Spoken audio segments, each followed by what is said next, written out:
What's up, everybody? Happy Wednesday. Hope all you're having a great day so far. Getting into this episode, it was good to see Brad and Lucas actually in the same episode at the same damn time. That's crazy. You know how long it's been since we seen the two of them together in an episode? That's crazy. I was wondering for a minute, like, why were they always in separate episodes? I thought it was a problem with the actors or something. I'm like, why are they in separate episodes all the time? But anyway, so Brad wanted to buy a painting from Ava to put in the baby's room or whatever, but the painting was hella expensive. Here's the thing. I'm a fan of art. You know what I'm saying? Like I really am. I'm a fan of art. The thing is, art is expensive as shit. Let me tell you something. If I was a millionaire, even if I had a net worth of $1 million and there was a painting that was like 50 grand or something, I still wouldn't buy it. Even if I could afford it, I wouldn't buy it because art is expensive as shit. But here's the thing, you can get equally nice art for a way lesser price.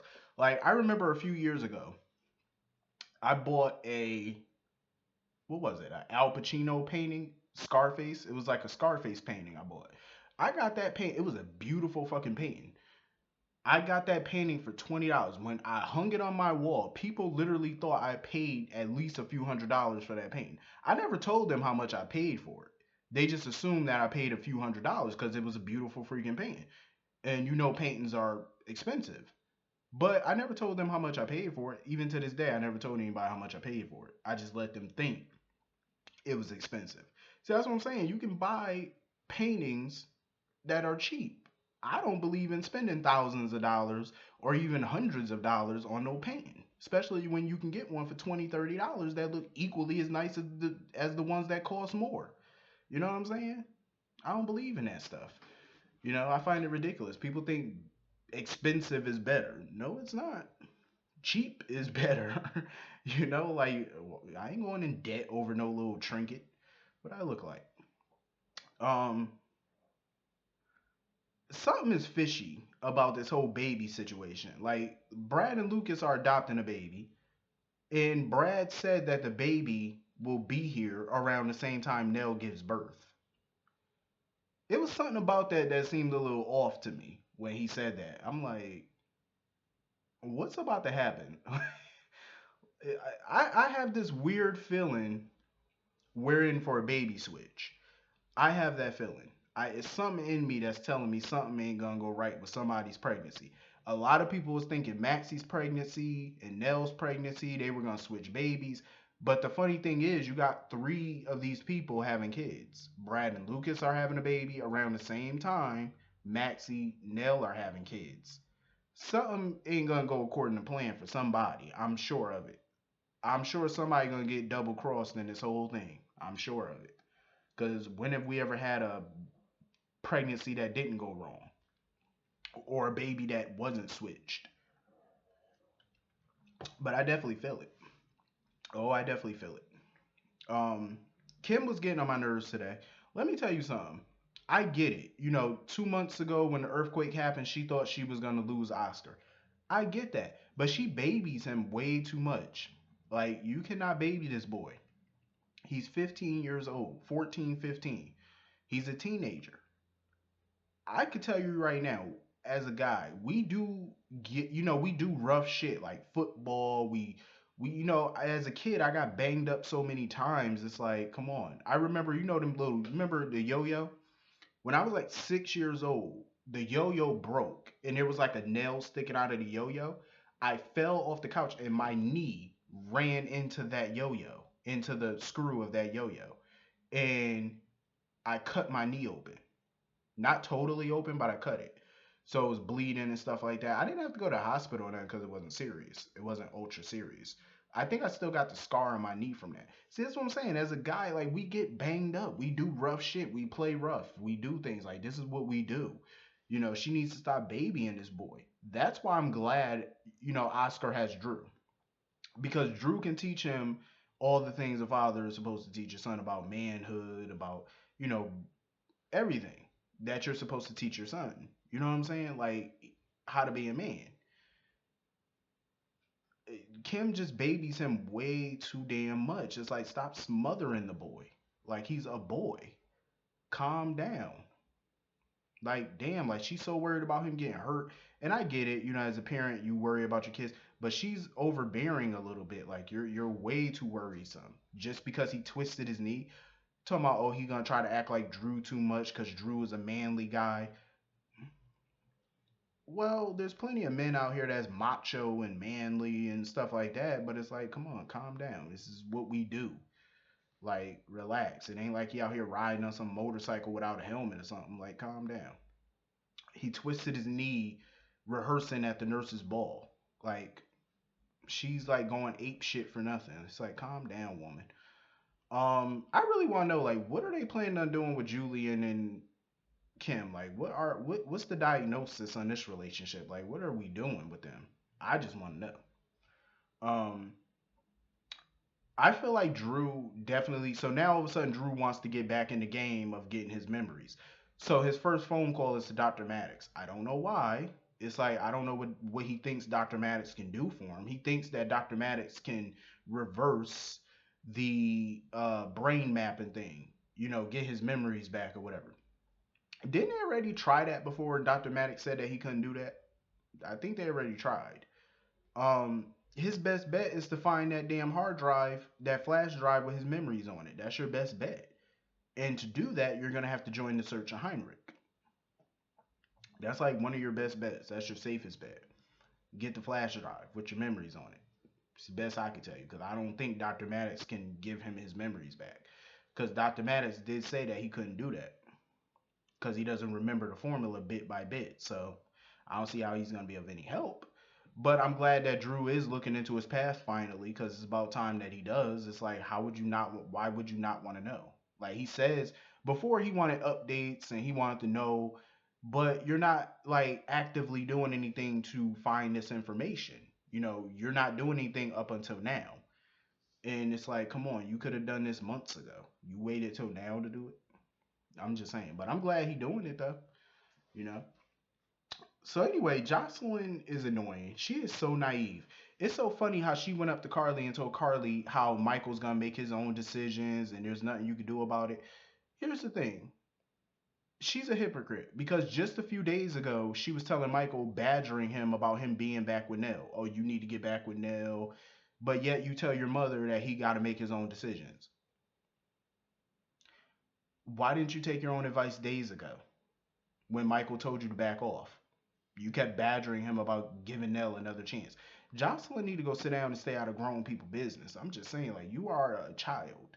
Worry about your little teenage problems and stay out of the adult playing field. I'm just saying because you're entering in adult games that you're not, equipped to handle. Because in my opinion, Jocelyn is very naive when it comes to Nell. With hell, when it comes down to life, she's very naive.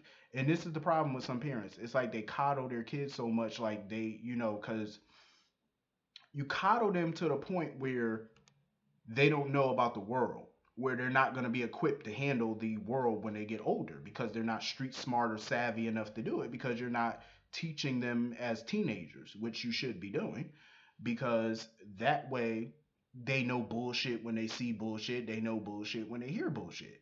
So she wouldn't be as naive right now had she been taught early.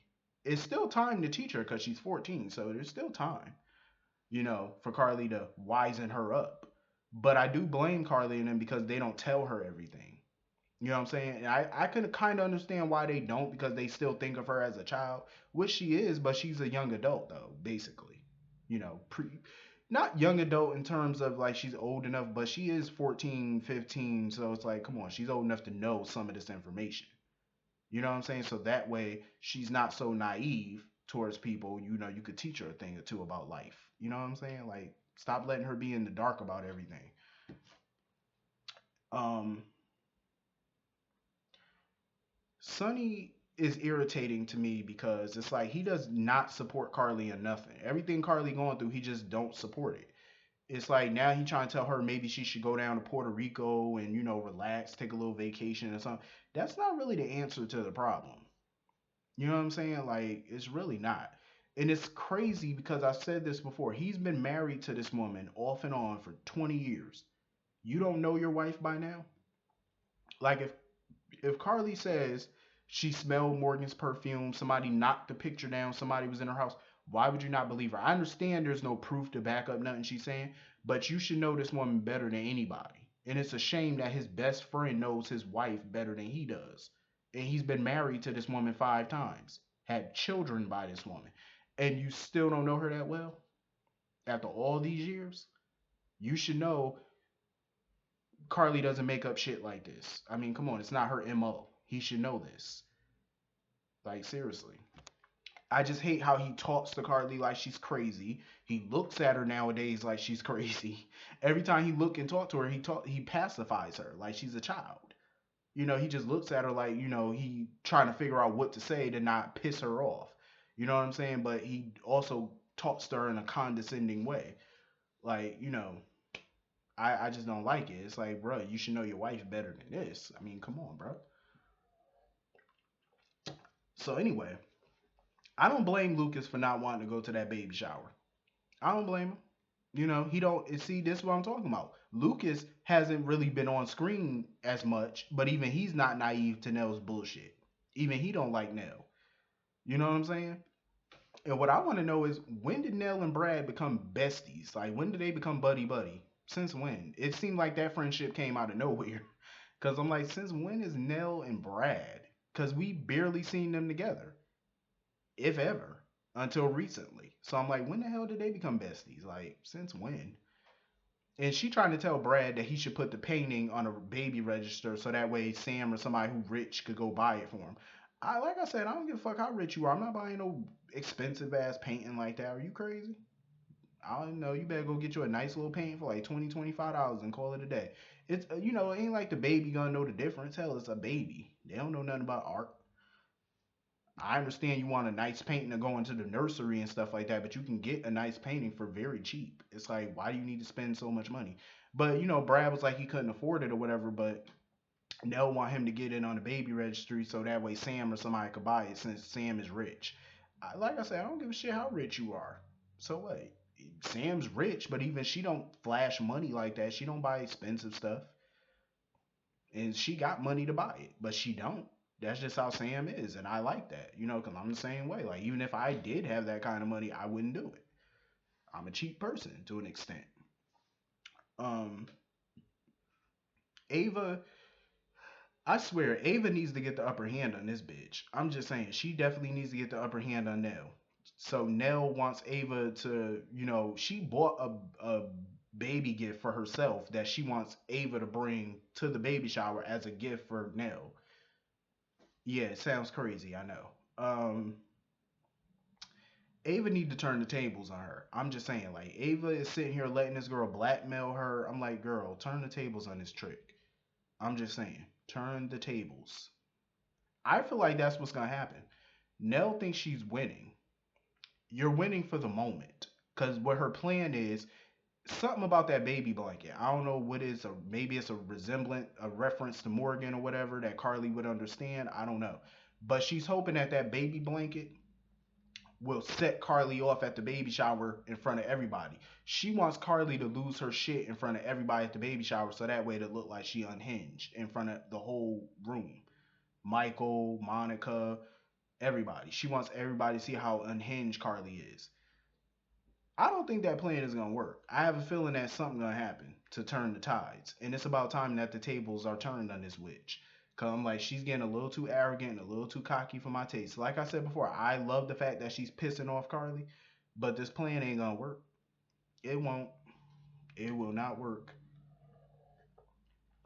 Not for long. Cause this, like I said, this plan is going a little bit too perfectly well for too long, and no plan ever comes to fruition this beautifully. So at some point, somebody gonna do something. So anyway, I think that's everything in this episode. I think. Am I forgetting something? Let me know in the comments if I forgot something. But anyway, I hope all you have a great day. I will see you all later. Hit the comment section. Let me know what you thought about this episode. Peace.